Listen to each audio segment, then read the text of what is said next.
What is going on, everybody? So, today I'm going to show you a clip from about a decade ago of scenario planning expert Thomas Chermak explaining the whole purpose of explorative scenario planning with a very cool, super intuitive metaphor, a metaphor of a wrong map.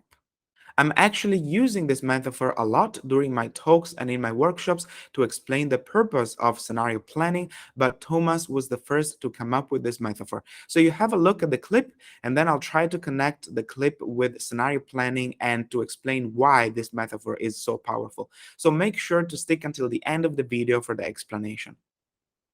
This map, for those of you who may be unfamiliar with the United States, shows California as an island.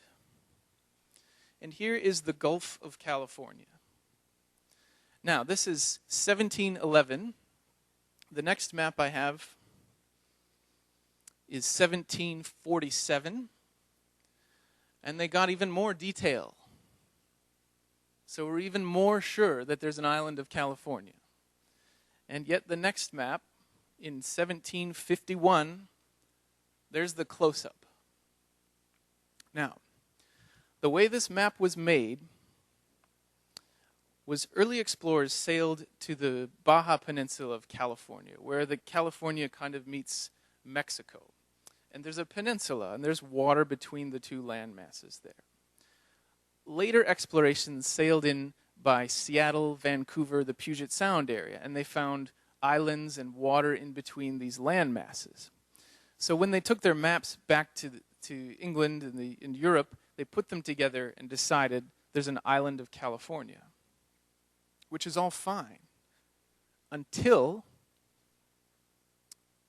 other explorations used these maps to spread religion inside the United States to the Native Americans who were living there. So what did they do? People sailed up to the coast of California on boats that they could take apart. They brought with them mules, and they packed the boats onto the mules to march them across the state of California so they could put the boats back together and sail across the Gulf of California. Well, if it's at all unclear, there really is no Gulf of California. So these mules carrying boat parts just went up over the Sierra Nevada mountain range and down and across the desert and kept going, and there was no water. So you can see that's kind of a problem. And later explorations said, well, wait, the map is wrong. So we've got to go back to England and tell them, the map is wrong. And they said, no, the map is right, but you're in the wrong place. You see. So my point is this. All of us have maps inside our minds that are built of your experiences, everything that's happened to you throughout your life. It's how you make decisions, and you have to have one. But the problem is everyone thinks their map is right. And until we all put our maps together to draw a correct map, we're all going to walk around assuming that there's a Gulf of California or that the financial markets are okay and people can afford to repay their loans or whatever it might be. So scenario planning says we need to leverage the creative capacity of all of our human resources to build the best map we can. That's what we're trying to do. Okay, so let me try to pull some strings here.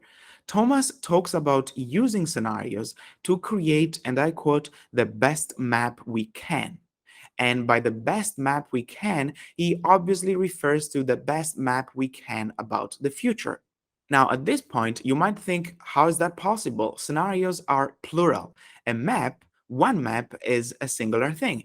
How can we use scenarios to create a better map, one map, about the future? It doesn't make sense. So let me explain. This metaphor applies really well to explorative scenario planning, and that is those scenarios that we create of the outside environment around us to prepare to the outside environment. And it does not apply so much to normative scenario planning, and that is those scenarios we create to point to policymaking options to change the future.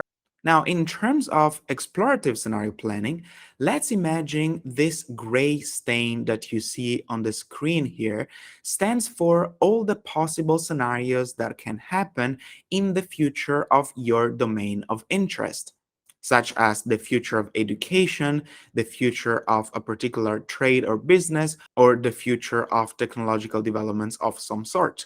And furthermore, let's imagine that the edges of the stain stands for more extreme scenarios if compared to the present, and that the center of the stain stands for scenarios that are more similar to what's occurring now in the present.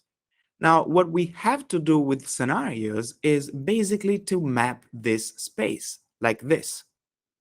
We have to imagine and create scenarios at the edges of this map that are extreme enough, yet plausible, of course, but extreme enough to condition our mind to get used to see extreme conditions in the environment around us in general, so that we will also be okay and not surprised if less extreme conditions arise and occur. And this insight, by the way, also clarifies one of the major misunderstandings about explorative scenario planning. And that is, we do not create, say, 4 or 5 scenarios to be prepared only to those 4 or 5 scenarios. Instead, we create 4 or 5 scenarios that are good enough as a simulation technique to develop our capacity to be prepared and not to be surprised in general. That is why we may create extreme scenarios such as crises of different kinds, humanitarian and economic alike, major shifts in value systems of a population at large, and yes, also pandemics. Okay, so I really hope that you liked this short video, and I hope that it helped you to understand a bit more about scenario planning. If this video delivered any value to you, please consider subscribing to my YouTube channel. If you want to know more about scenario planning, I suggest you take a look at all the other videos in the Futures and Foresight 101 playlist in this channel. Those videos are a great way to start familiarizing yourself with Futures and Foresight in general and scenario planning more specifically. And I'll see you in the next video. Ciao!